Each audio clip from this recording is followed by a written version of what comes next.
Hello BNI Vizag, good morning. So ఈ site మనకి ఇసుక తోట మన ఎగ్జాక్ట్ బిఎన్ఐ ఆఫీస్ పక్కన ఉన్న బిల్డింగ్ అనమాట, అపార్ట్మెంట్. యాక్చువల్లీ ఈ వర్క్ ఏంటంటే వైజాగ్ నుంచి వచ్చిన రిఫరెన్స్ కాదు, బిఎన్ఐ భువనేశ్వర్ లో ఉన్న మెంబరు ఇక్కడ పర్సన్, ఈ బిల్డింగ్ లో ఉన్న పర్సన్ కి మన కాంటాక్ట్ నెంబర్ ఇవ్వడం జరిగింది. సో ఈ రోజు మనం ఈ టెర్రస్ వాటర్ ప్రూఫింగ్ అనేది మనం స్టార్ట్ చేస్తాం. సో చూడండి ఫ్రెండ్స్, ఇప్పుడు మనం ఇలా కొడుతున్నాం కదా, ఈ జెట్ వాష్ వల్ల మనకి క్రాక్స్ అన్ని కూడా బయటికి ఓపెన్ అవుతాయి అనమాట ఇలా. సో ఈ బ్లాక్ ఫంగస్ కొట్టడం వల్ల ఏంటంటే మనకి స్లాబ్ తాలూకా క్రాక్స్ అన్ని కూడా మనకి ఈ క్లీనింగ్ చేయడం వల్ల ఈ బ్లాక్ ఫంగస్ పోయి మనకి క్రాక్స్ అనేవి క్లియర్ గా విజిబుల్ అవుతున్నాయి.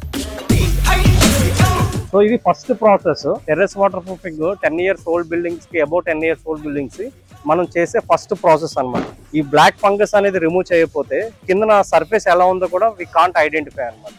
సో మనం ఇలా క్లీన్ చేసుకోవడం వల్ల క్రాక్స్ అనేవి క్లియర్ గా విజిబుల్ అవుతున్నాయి. సో మనం ఫ్లోర్ తో పాటు ఇంక్లూడింగ్ పారాపెట్ వాల్ కూడా మనం కోటింగ్స్ ఇస్తాం కాబట్టి, సో పారాపెట్ వాల్ కూడా మనం ఆ బ్లాక్ ఫంగస్ అనేది రిమూవ్ చేయడం జరుగుతుంది. సో నెక్స్ట్ వీడియోస్ కోసం please subscribe and follow my page.